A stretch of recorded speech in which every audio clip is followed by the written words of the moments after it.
Now we are going to continue our discussions with segmentation. Okay, so that's at the end of the discussion on the enhancement. So we could enhance our input image in several ways by pixel processing, including histogram processing, and also we could um, filter our image to remove noise, for example. What was not discussed there is the normalization of the size and also the the size here. No size normalization. So where size normalization could occur. Now let's suppose we have several camera watching a certain area, and the size of the camera is different. One, for example, 5 megapixels, the other one 8 megapixels. Then we have to normalize into approximately the same number of pixels. Let's say we normalize into 5 megapixels or even less than that one.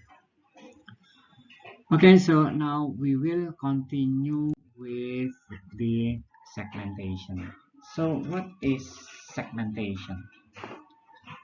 Well, segmentation is a way to split an image into a number of sub-images um, where each sub-image contains object of interest. The area itself is often denoted by region of interest. Now, before that one, we will start with what is image segments region. So, region is an image segment. It is a sub-image with a certain content. Okay, let's suppose R is the entire image. We want to split it into R1, R2, up to Rn. Let's say split into 5 region or 10 region or whatever region number. Then the following criteria should be fulfilled by those sub-regions.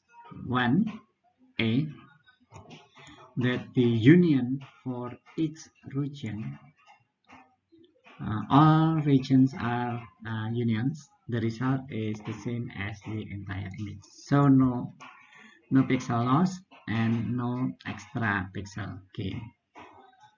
Second, that Ri is a connected set. So we could not have, for example, an individual point like this, and we say this is the result of segmentation. No, because these pixels are not connected.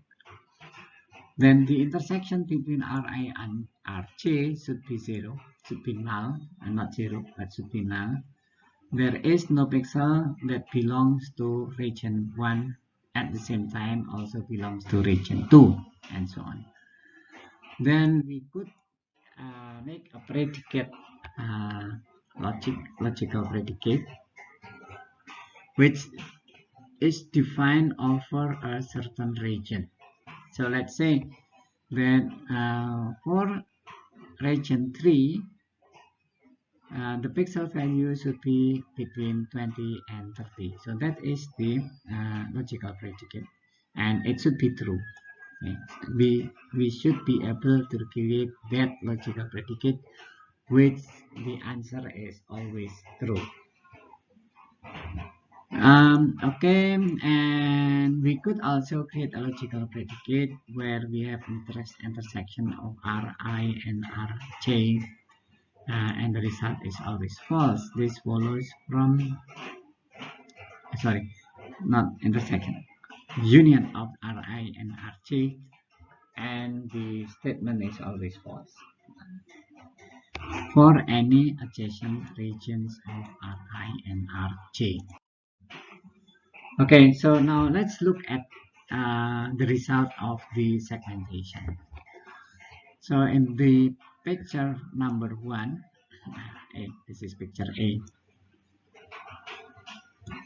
Okay. We have an object inside the image, and if we detect the boundary using the edge detection, which we will discuss later, we could obtain the boundary as shown in figure B. Now, inside that boundary is the object itself, the object of interest. Okay. So it's denoted here by white. Okay, let's look simple. What if the object is like picture D? It contains of textured region. Well, we could measure the texture, and we say that the area is determined by texture with certain properties. So if we measure the texture, we might have a result of like picture E. And so our area in that region is also called the object. Okay, this is F. Okay. Now, why the boundary is checked here? The reason is that when we measure the uh, texture, we could not measure it based only on one picture. It should be based on a number of pixels. We could say, let's say 3 by 3, 5 by 5, 7 by 7, and so on. That's the reason why the boundary is checked here. Okay, in the discussion about the segmentations, there are 4 ways of segmenting the image. Today, we will discuss only the first one.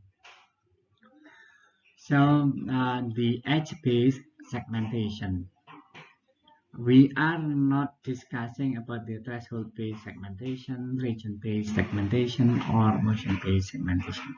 We will discuss them next week. Okay, so what is an edge-based segmentation? It is finding a boundary between adjacent regions. The example number 1, just before this slide, is based on the edge. So it is an edge-based segmentation.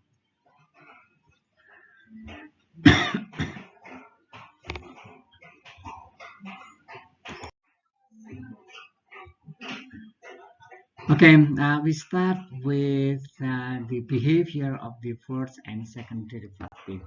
Okay, so what is an edge? Basically, that is the idea.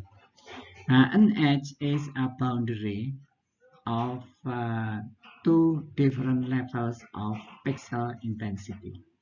Here we have on the left here a dark area and the bright area. And the edge is the transition between the dark and the white area. Then the one on the middle column here, we also have edge. We have 2 edges here. One is in this area, and that's this area. So it is a transition again from black to white or white to black. And here we also have edges, 2 edges on the rightmost picture. A black line on a gray background and a white line on a gray background. Okay, now if we look at the profile, then we get this picture. So black means low intensity, white means high intensity. Okay. Now, what happens when noise presents in the image? So we have noise there, and the noise is only 0.1 and standard deviation. It is a Gaussian noise. From the image, it looks fine. Okay, from the transition, it looks also fine here. However, if we look at the metal on the center here, the derivative, we start to see the problem. Okay. So this is the intensity distribution, and that's the intensity distribution. And when we look at the derivative, we could hardly find where the edges is.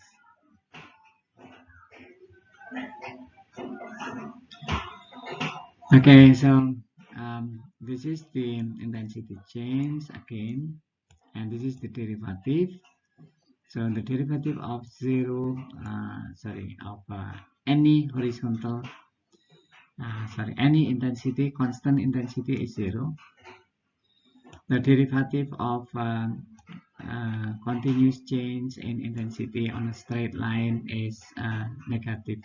Is a positive value, and then the second derivative for this part is a negative here because it is from dark to white and white to dark. Okay. Now here are some edge detection operators that we could use to detect edges. We have Roberts detector, we have Pruitt, we have Sobel. Okay, and then we also have another Pruitt and Sobel here. The difference is that this is for detecting horizontal line, this is for vertical line, and that's for left diagonal, and that one is for right diagonal. So when we want to detect using Sobel or Pruitt, then we have to use at least two of these, either using vertical horizontal or vertical horizontal and diagonals. The way we apply the detector is exactly the same as when we are filtering the image in spatial domain. Okay, so this is an example where we have the image, and then the one on P is the horizontal component. So we detect the horizontal edges, and here is the vertical edges component, and this one, the one on the lower right, is the combinations of the vertical and horizontal components, and the way we combine is using this formula, which is just adding the absolute value of gx and gy, and that is why it is called the approximate gradient with L1 norm. If we don't take an approximation, then we have to calculate the final gradient as square root of gx squared plus gy squared. Okay, we will discuss about the Marr and Hildreth edge detector. It is another detector, just like Sobel and Pruitt. Hopefully the result will be better. It is based on the observations that the gradient detector perform poorly on the noisy images. So what is done by Marr and Hildreth? is to try to filter the image with the Gaussian mask. This is the low pass filter Gaussian mask, and then apply the Laplacian operator. So finally we got the filter which looks like that. Okay, in spatial implementations on a filter 3 by 3, it could be represented by this or by that. Okay, on a 5 by 5 implementation, the filters looks like this one. So the corners are all 0, corresponding to this area. This is the corners, and then we have this negative area here, which is to these numbers. Okay, and we have this positive, which is the center there. Okay, so we could apply this one as the same way as when we are using the Sobel or fluid. Okay, then another yet better edge detector is the Canny edge detector. Now, Canny edge detector is developed with the intention of creating a single response for any edges. Now, with Marr and Hildreth, the edges could be thick, more than 1 pixel, but with the Canny edge detector, the edges is only 1 pixel thick. So what is done is almost like Hildreth and Marr, which is start with noise reduction using the Gaussian filter, and then finding the gradients and its angles. So if you write your own program, you could use Sobel or whatever. You find the gradient, you find the angles, and then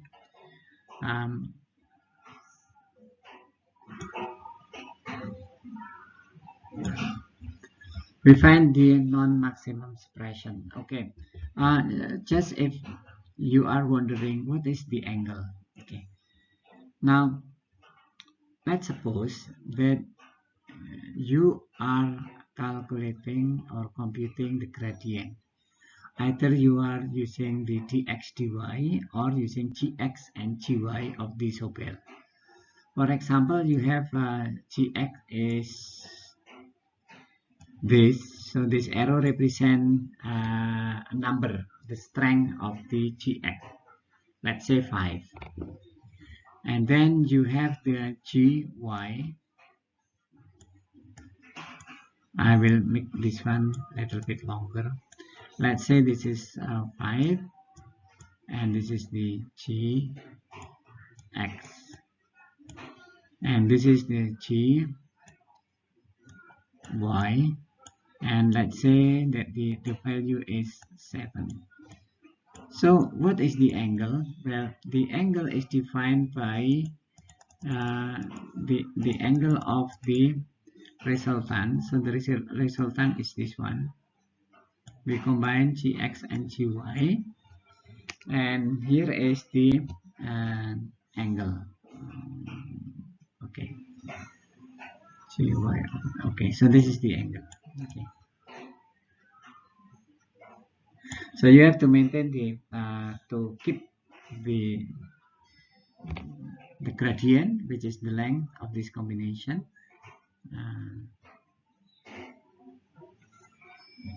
Which is this one. This is the gradient, and the angle, which is this one. Let's suppose this one is alpha, and this one is the g without x and y. Okay, so what's next do we have to do? We have to suppress non-maximal area. So let's suppose we have thick edges like this one, we have a number of pixels here along the edges there. Now the direction of the gradient is always normal to the edges. So if the edges is towards the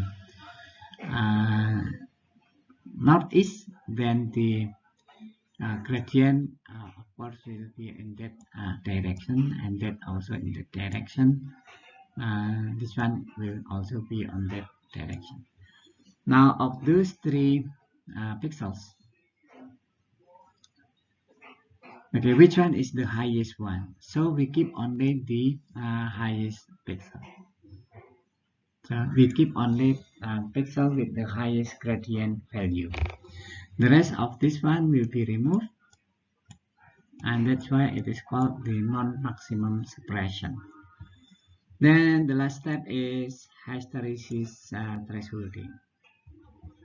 So then the result is thresholded using two values, the higher threshold and the lower threshold. Any pixels whose gradient is above the higher threshold is defined or determined as part of the edge, candidate of the edges. Any pixel with gradient values below the lower threshold will be defined or determined as non-edge. Now, any pixel whose gradient is between the high and the low threshold may be the edge. It will be an edge if it is connected to the pixel outside, pixel with gradient larger than the high threshold. Okay, so this is an example. We have the original image here, and we have the image smooth and thresholded, and here we have the Marr Hildreth algorithm. It is smooth using the Gaussian and Laplacian kernel, and then apply to the original image. And this is the Canny algorithm. Of these three algorithms, Canny is the best one. Okay, so last week we have discussed our segmentations. The first part of the segmentations, which is the segmentation based on edge of the object, and now we are going to continue with the second part, which is the threshold based segmentations, and followed by region based segmentation, and we are going to close our discussion on this matter with the motion based segmentation. Okay, so we start with the histogram. This is the representations of an image in the form of a table or the frequency occurrence appearance. So the horizontal axis showing the intensity level of a pixel. So it is from 0 to L-1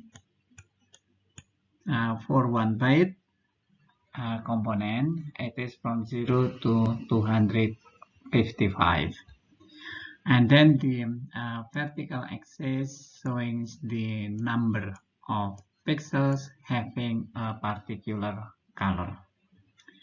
So for a monochrome image, then we have, let's say, starting from 0 here, the number of pixels having the intensity 0 is this many pixels, and the number of pixels having the intensity, let's just set intensity I, is this many pixels.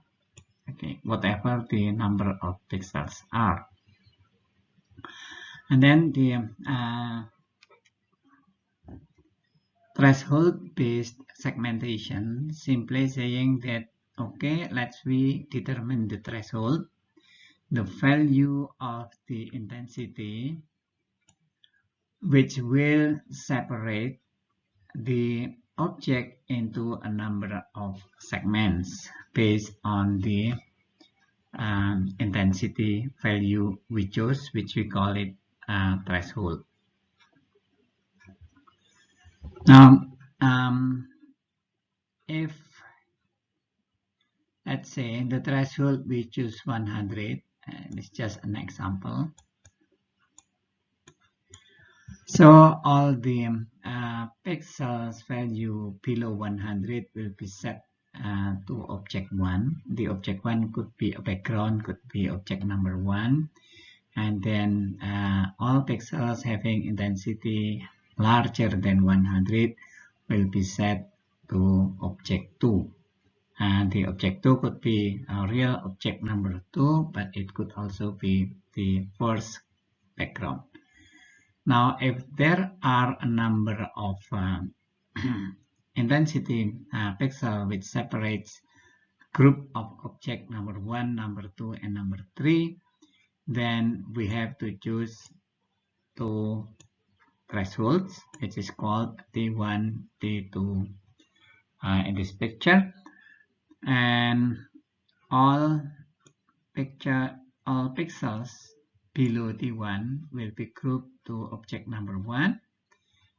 All pixels between T1 and T2 will be on object 2, and then above T2 is categorized as or belonging to object number 3. Okay, so that is the basic what is called the segmentation. Now for this we have to have some knowledge what is the object intensity level, so that when we choose a certain intensity level, we could separate an object from the other objects. Okay, this picture shows the effect of noise in thresholding. For the leftmost picture, we have an object. This is the object and a background on this area. And there is no or very little noise, so that the intensity histogram, we have one here, and the background, this one, a lot more pixels on the background rather than on the object, and then the pixel on the object is represented by that intensity. So whenever we choose a threshold between these, let's say this is the threshold that we choose, then we could separate the objects from the background very well. So this is a very easy case. And then the second one is the example of which is more realistic. We have an object, the same object, but with a little noise. We can see or observe the black, what is it? Black light looks like a sense in the picture, and that is the noise. And we also have the noise also in the background. Now, some noise are brighter than the background, and some others are darker than the background. And if we look at the histogram, now we could see that the histogram is this one for the background, and this one is for the object. So if we choose a threshold here, then we will also succeed in segmenting the images into the background area and the object area. However, when the noise is large enough, like on this example, we could not clearly see where the background and where the object is. So it is difficult for us to choose a method or to choose a threshold which will separate the object well. Now this is the problem with segmentations based on the threshold. Now other problem would also appear.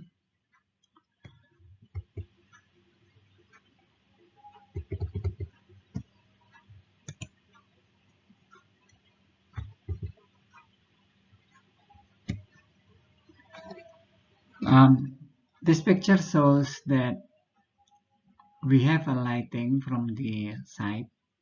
So on the left area here is darker compared to the on the other side, the right side of the object. Now this is typical lighting condition if we have a light source on the side of the object. Like when we are taking a picture in front of the window, then the side which is closer to the window tends to be brighter than the side of the object which is far from the window. And if we have object like before, which is on the left here, and due to this lighting condition, then it becomes object something like the one on the right. And this case, then the histogram looks like this one. So it is also difficult for us to determine which value is best representing the threshold. Now this is an example where we have a fingerprint and the intensity levels between the fingerprint and the background is clearly separated. So if we choose a threshold here, then we could separate between the fingerprints and the background really well. Okay, so now we could see that problem as the clustering problem, where we want to group a number of pixels in our previous example into two groups or three groups or more based on the picture characteristic. In this case, we are considering only the pixel value or the intensity value for clustering or for grouping the number of pixels into the proper group. It could be stated as in the expression here. So in this case, we have pixels, and the number of pixels is k, capital K. It could be 10,000, it could be 1 million. It depends on the size of the image. So xk is the kth pixel. Now we want to find a set of m clustering center or cluster centers. It is called Wi here, and the number of cluster center is C. So in this case, C could be 2 if we have only two groups of pixels. C would be 3 if we have 3 group of pixels, so that we have 2 thresholds, like what we have seen in the previous slides. Such that each xk is assigned to a cluster. So that each pixel is assigned to a cluster. to one cluster only, and that wi star according to a distance or distortion similarity measure dxkwi such that the average distortion is minimized. So it is simply saying that we want to put xk onto cluster 1, 2, or 3 such that the overall average distortion is minimized. So it is how to place one pixel on cluster number 1, cluster number 2, or cluster number 3. But at the end, after our placements, then the distance or distortion measure dxk, in this case t here, is minimum. Okay, so this one could be expressed as a summation from 1 to c.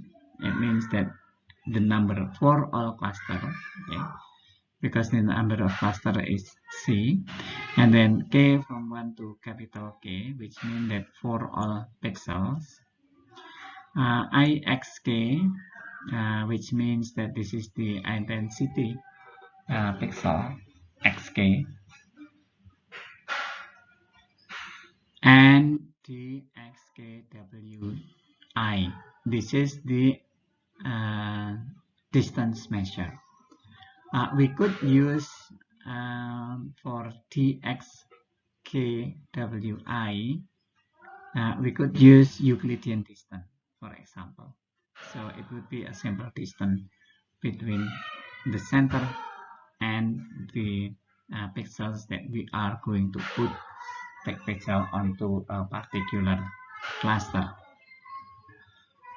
So here xk I is 1 if x is assigned to cluster I with cluster center wi and 0 otherwise. So it is something like if we could visualize like in a table. This is cluster number 1, number 2, number 3, and here we have the xk. Now for pixel number 1, let's say here, if it is belongs to cluster number 1, okay, then we say okay, here is 1, and for the others then it is 0. So this is the ixk. How do I put it here? Okay, this one. Okay, so that is a general clustering problem statement for segmentation based on threshold. Now, there is a method, a sample method, which is called the K-mean clustering algorithm that will be able to do that segmentation well enough. But I will postpone the discussion on the K-means clustering algorithm because there is a place for discussion about this one after the midterm exam. So just please be patient for that. But the transparency is here if, for example, you would like to know before that time. Okay, and now we are going to discuss one method which is powerful enough on this group of methods for thresholding. It is called Otsu's optimal thresholding. So we assume that there are L levels. It means that if let's say we have a monochrome image and the intensity is from 0 to 255, means that L is 256, and Ni is the number of pixels with intensity level I.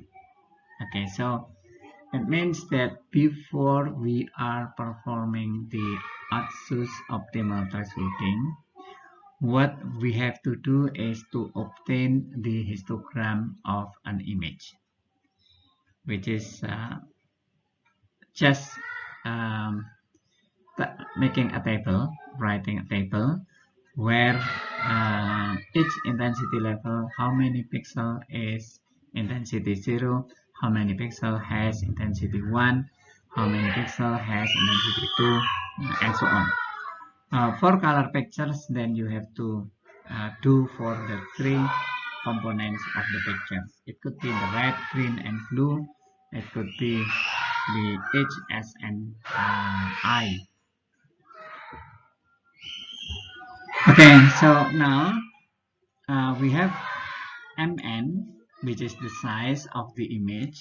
So the image is of size M by N. Mn should be equal to the summation from I equal to 1 to L Ni. So the number of pixels inside the image should be M by N, and that should also be the same as if we are summing up all intensity levels from 0 to L minus 1.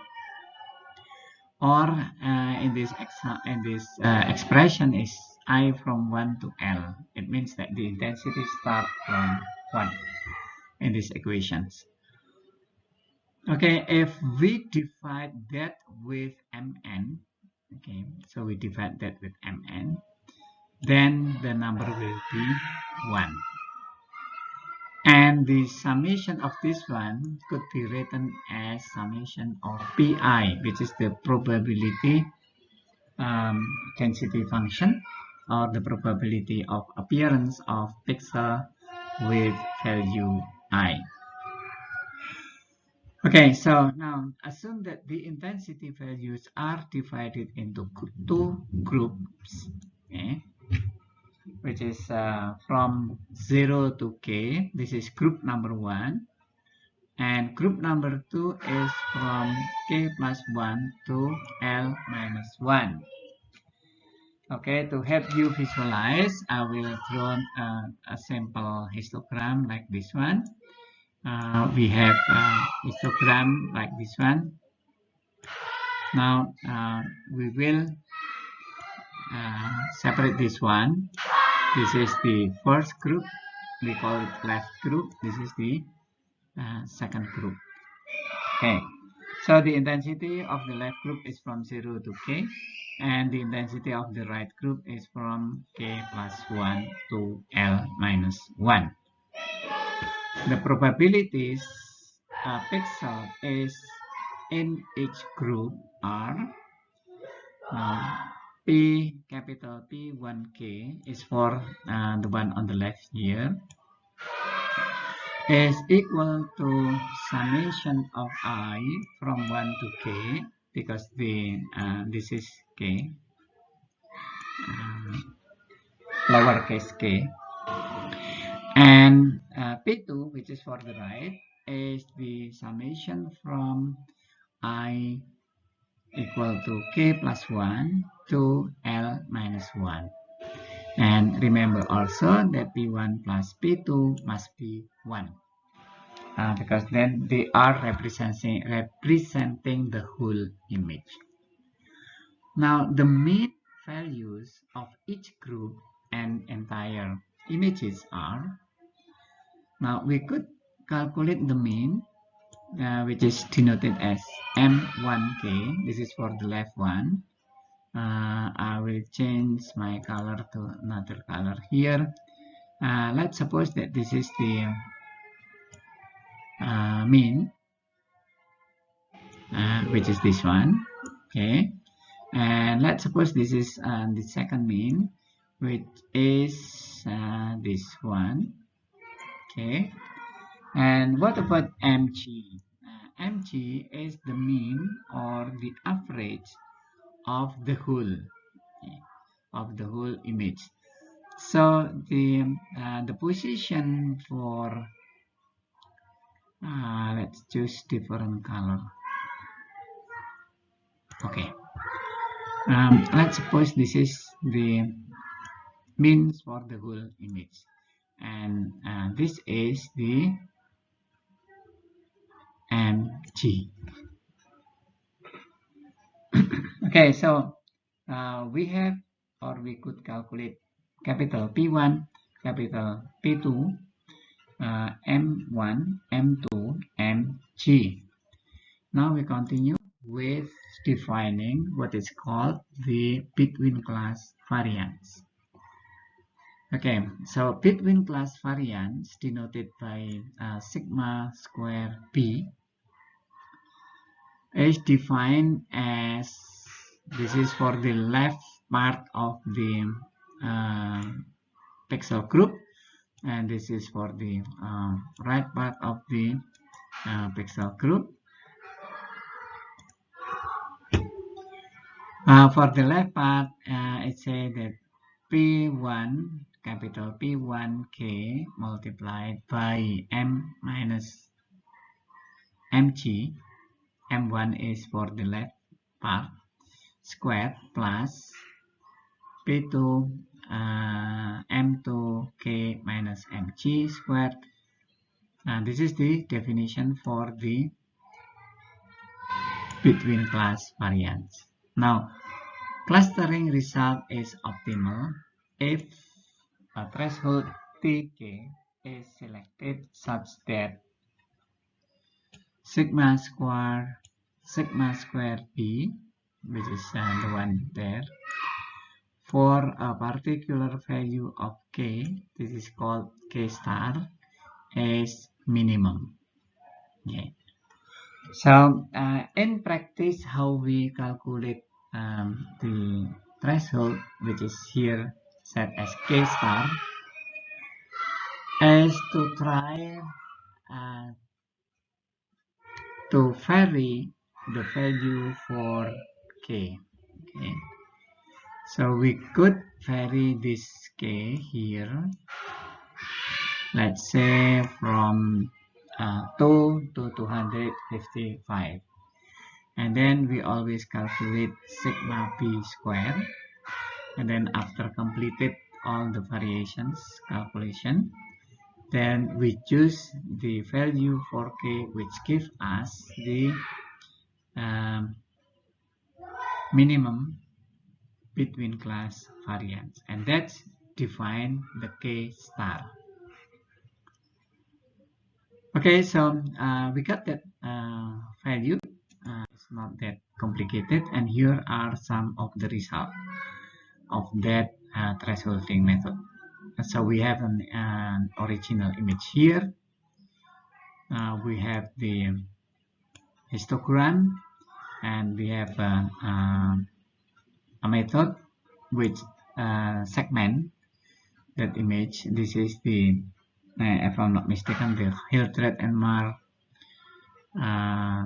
threshold segmentation, and the one on the lower right is the result of thresholding using the Otsu. So the Otsu method is better in this case. And now we could continue using smoothing to improve threshold. So we have seen from our previous slides that when we have significant amount of noise into our image, then the histogram looks like this one. In this case, even Otsu will also fail. Okay. We could see that the boundary between the object and the background, but what makes it fail is that there are some other pixel values inside the object, and there are some other pixel values or object pixel values in the background. So this is called that our segmentation failed. Now we could reduce the amount of noise by using filtering that we have discussed last week. Let's say we want to use the averaging filter or Gaussian low pass filter. Then we could obtain the picture on the left below this one, lower left. And if we look at the histogram, then the histogram is a lot better than before. And we see that it is not difficult to find the threshold, and the Otsu thresholding method perform very well. Okay, so this is the case where we have three different groups of intensity. This one is for the cloud, the cloud or the sky, and that's the other one part of the mountains area, and then the other part of the mountains area. So that one correspond to the histogram on the leftmost one, and that one correspond to the histogram in the middle, and this one correspond to the histogram on the right. Now we could segment this one using the Otsu thresholding method also, and we get the result on the right. So we could see there are some noise here, which means that our thresholding is not really well. We can see that the intensity on this area is, however, is the intensity which belong to this area also. Now, what happens if we have the lighting condition, uneven lighting conditions, the one from the side? Well, we could eliminate that problem by dividing the image into number of regions. So we could say this one is a block-based image segmentation. And if we do this one, we divided the image into a number of blocks, then Otsu will also be a very good one. It will give us a very good result. Okay, there is another example for local thresholding with a sliding window. Okay, so what is sliding window is basically an averaging, but this is only one-dimensional averaging. Now this is the situation with this also uneven lighting condition, and this is like if we are viewing object from across the iron bars, and the result for the Otsu is this one, which is certainly not right, and this result is also certainly not what we want. What we want is, however, something like this one and this one, and this one is a result of the sliding window. So we just take an average of every 3 pixels or 5 pixels or 7 pixels, depending on the size of the window. So we could average every 3 or every 5 or every 7. Okay, so that's the end of our discussion on the threshold-based segmentations, and we will continue with our next discussion on the region-based segmentation.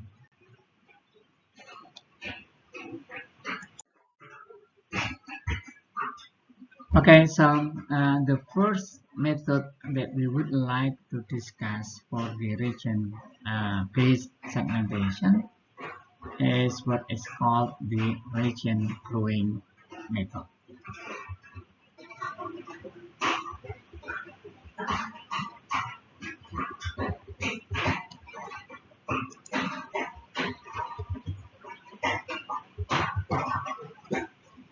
Now, in a region growing method, we start with a seed, just like a picture on the left.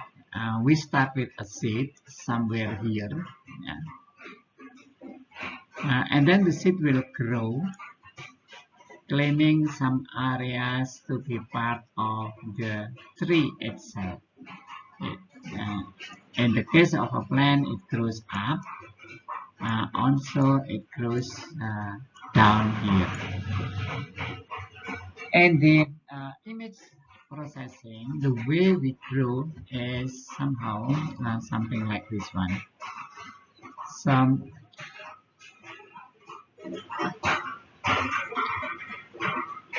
we have an image like this.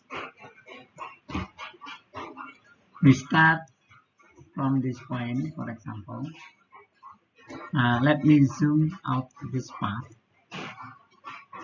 So we are looking at an area of let's say 3 by 3. So that part is this particular part, the center one. Now, if you can see the pixels on the above this one, on the right, below, and the one on the left. However, we could also grow not only on 4 direction, we could grow on the 8 direction. So it is really depend on us whether we want to grow in 4 or 8 direction. Now, how do we grow? We grow around current seed regions by attaching pixels of the same property to the growing sub-regions. So what is the same property then?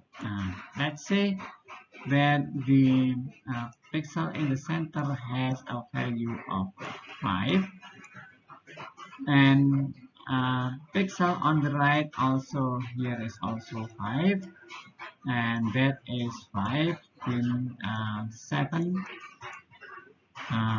So in this example we could grow to the right 1 pixel, so we claim the pixel on the right as part of the seed. Okay.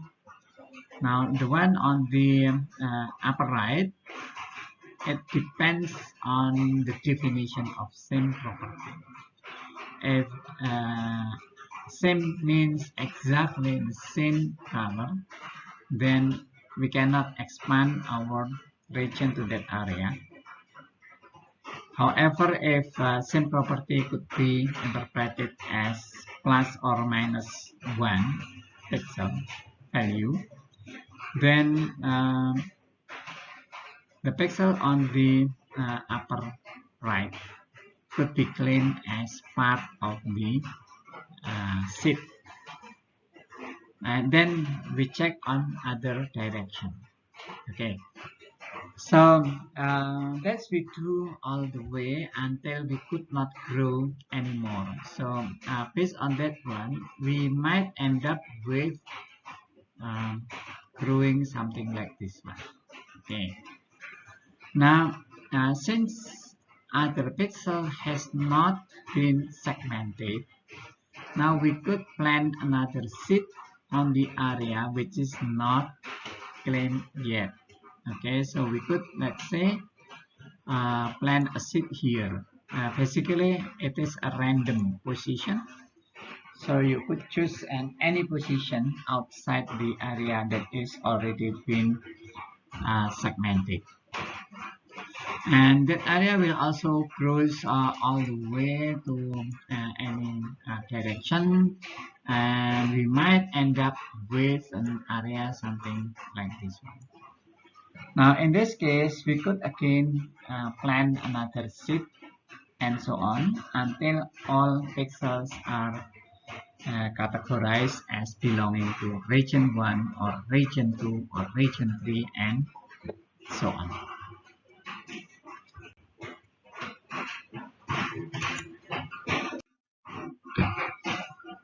Okay, now we continue with the second method for region-based segmentation.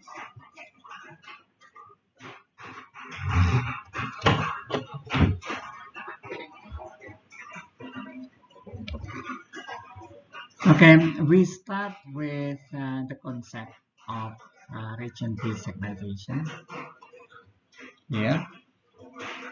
So we divide, sorry, we are going to use a quad tree.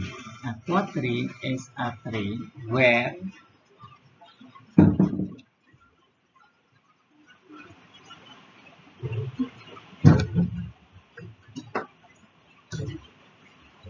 the number of nodes is always 4, or the number of leads is always 4.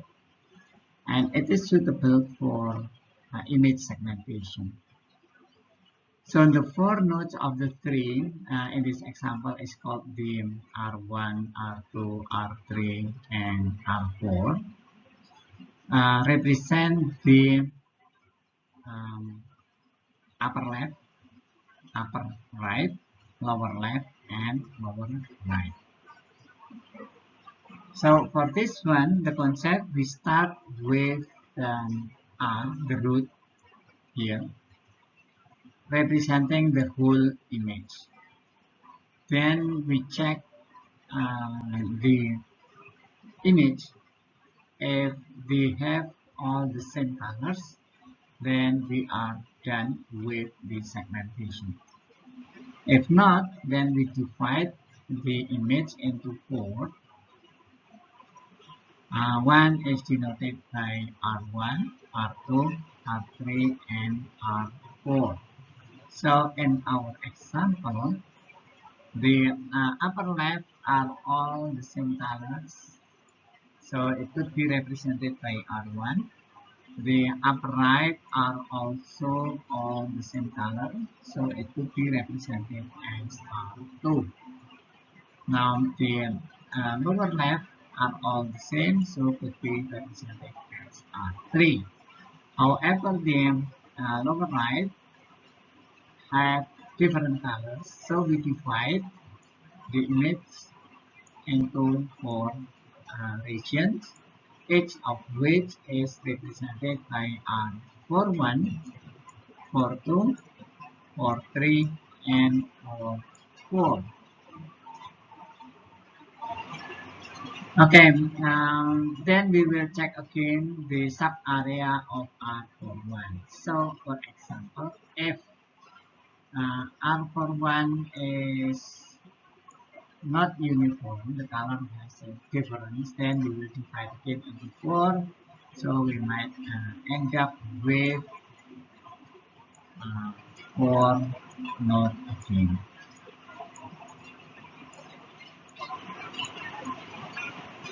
And so on. Okay, so that is the region-based segmentation based on 3. However, this approach is not efficient computationally. So in practice, we start from the bottom going up. So in practice, we start by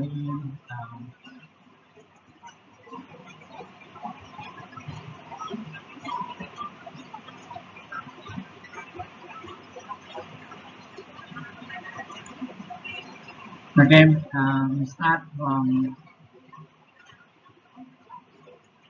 leftmost mark. Let's say I will just divide this into 4 1. Okay. Start from leftmost pixel. If the color is the same with this one, okay. So we start with each pixel as a leaf of a quadrille, and then we will merge the node if all the four leaves are having the same size. So if this, for example,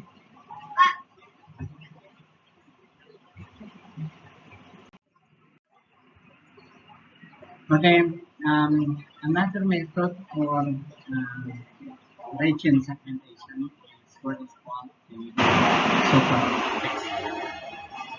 Basically, the superpixel approach is the same as the clustering approach. However, the number of clusters would be very high. This example shows where we have an image of size 600 by 480, and we have 4,000 superpixels, which means that we have 4,000 clusters. Okay, so we have 4,000 clusters, which normally we distribute them um, randomly, and then we perform some clustering, like using the Canny clustering, and then end up with the result, something like shown on the picture here. Now the white grid is shown only to show the boundaries between superpixels. In reality, the result is somehow like this one. We do not show the boundary. Now you can see the difference of the one on the left and the one on the right, but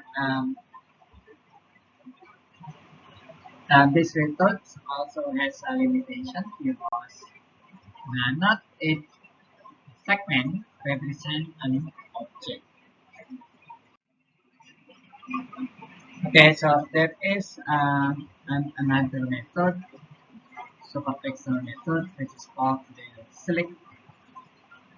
Uh, the difference is that when we do the clustering, our features for cluster is only the intensity, but for this approach, the uh, vector of features that is used includes the intensity and also the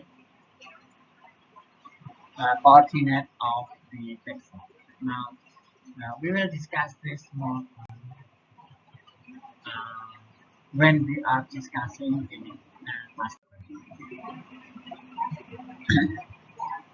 Okay, another method is called the watershed segmentation. So we have the image on the left here.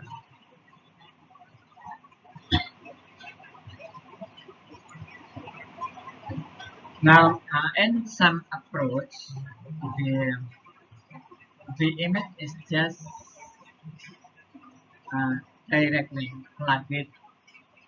However, in this particular example, the image is converted first into the topographic view. So what is the topographic view?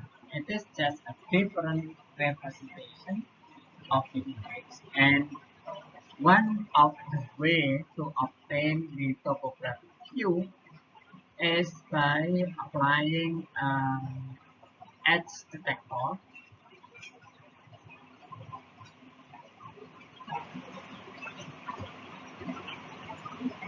By applying the edge detector to the image, let's say some software edge detector, and then we obtain the image on the right. Okay? And then the plotting is performed onto the topographic image. So how do we perform the plotting?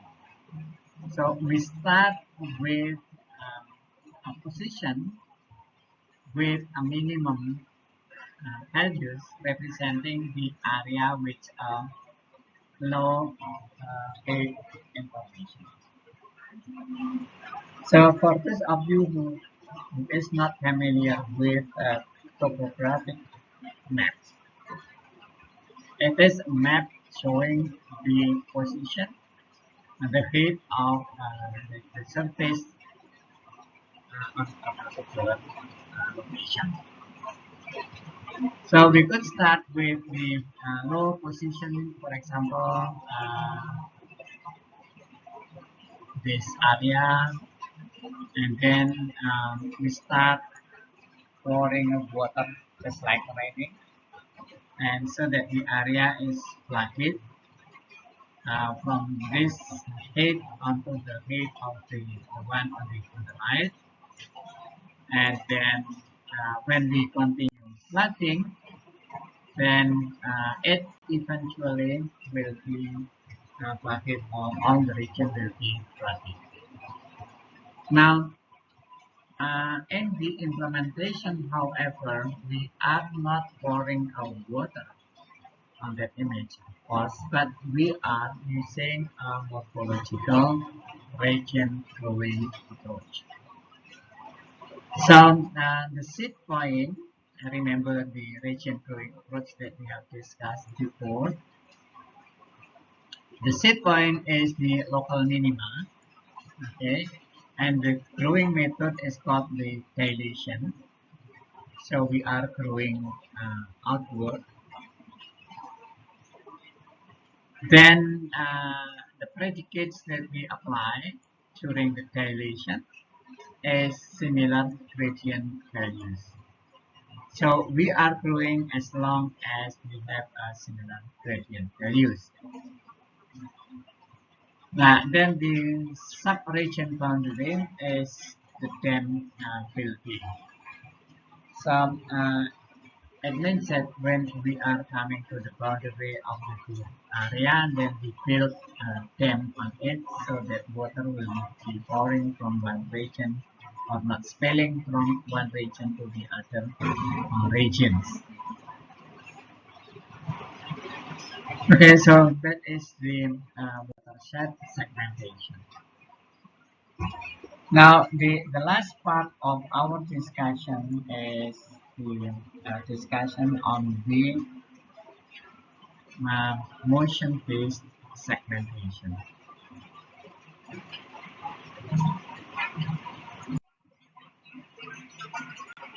Okay, so we start with something in mind that the object which is moving is the important one. So we are saying that the regions that move are of interest, then the still vector out. So this is used, for example, for vehicle tracking, for people walking, and we want to track where that people move from one point to the other point. And successive image frames are taken from the same camera at the same shot. So it means that our discussion is limited to one single camera observing an object, not multiple camera. And that would be different kind of thing. Now we could do the motion-based segmentation either in the spatial domain or in the frequency domain. However, we are going to discuss only the spatial domain method. So we start with the definition of the difference image. Different image is basically a subtraction of one image from the other. However, we define the result as follows. Dij(x, y) saying that the difference between frame I and frame j at a position of x, y is defined as 1 if the difference between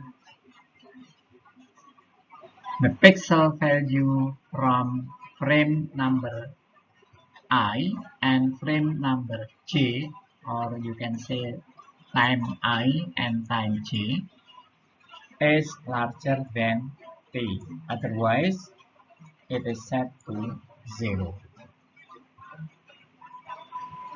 Okay, so consider we have a camera observing an area, parking area, let's say.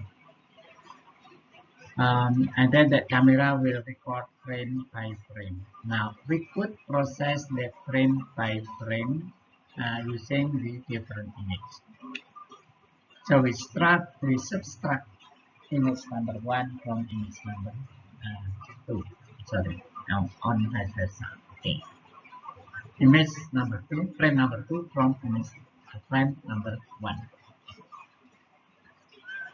Now, the result for a particular pixel will be 1 or 0 depending on whether this equation is fulfilled or not. Now, that is the different image.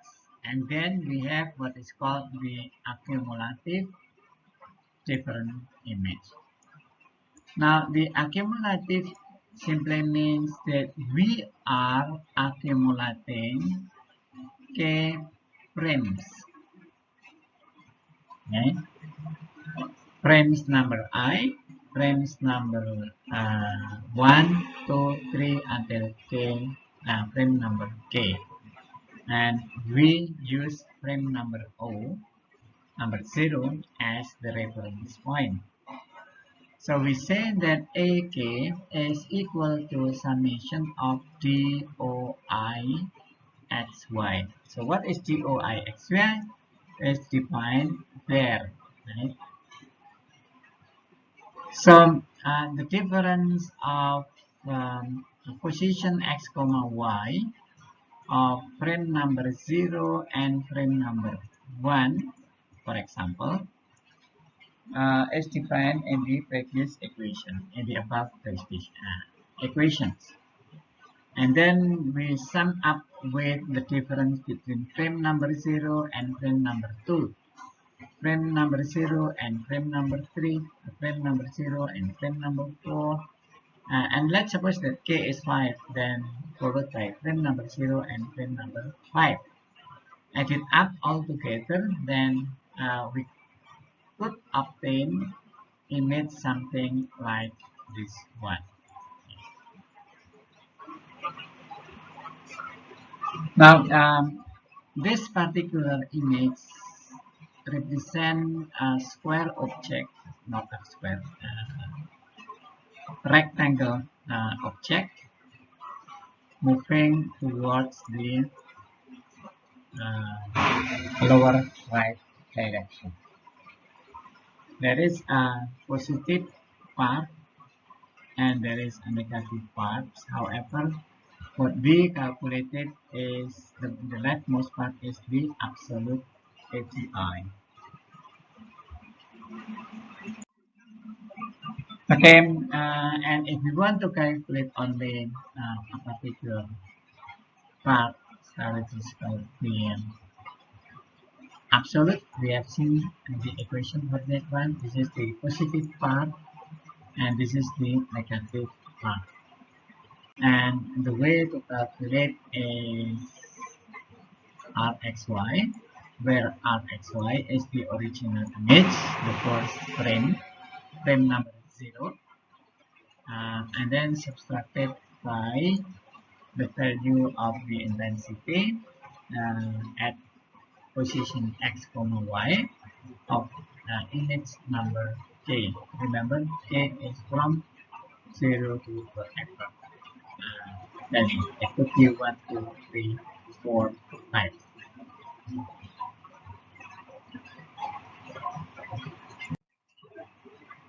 Okay, now this is an example of how we apply that.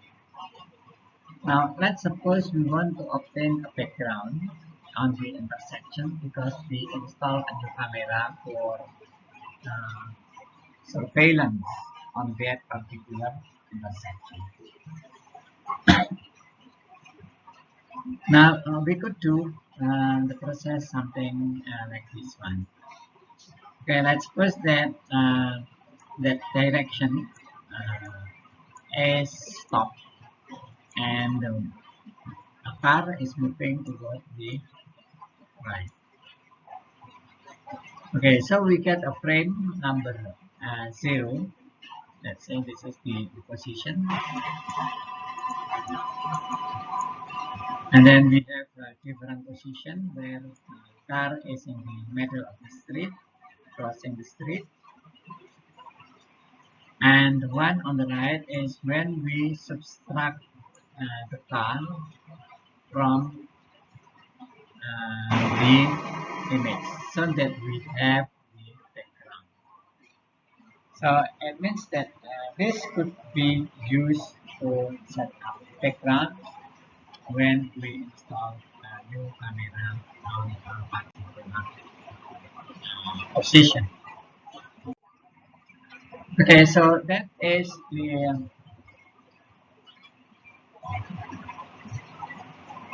end of our material for the segmentation, and there is an assignment which should be given last week, but I wanted to do that. So this assignment is in log already.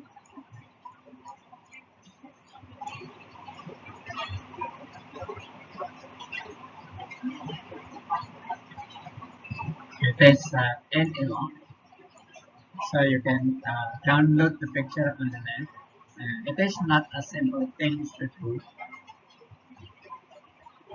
Um, there are 12 vanilla pins on the pictures, and your task is to separate segment the vanilla pin so that you will have something like, okay, so this pin will be separated to become two parts. This is actually the work that we have to do before the classification, before the recognition, before even probably the detection.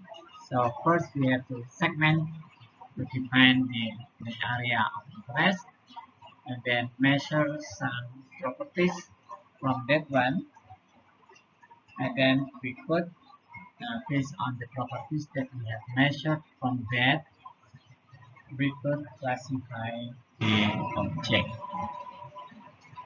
And the report format is the same as before, and the due date is after the midterm exam. So it is set on April 5th, 2021 at 23:59.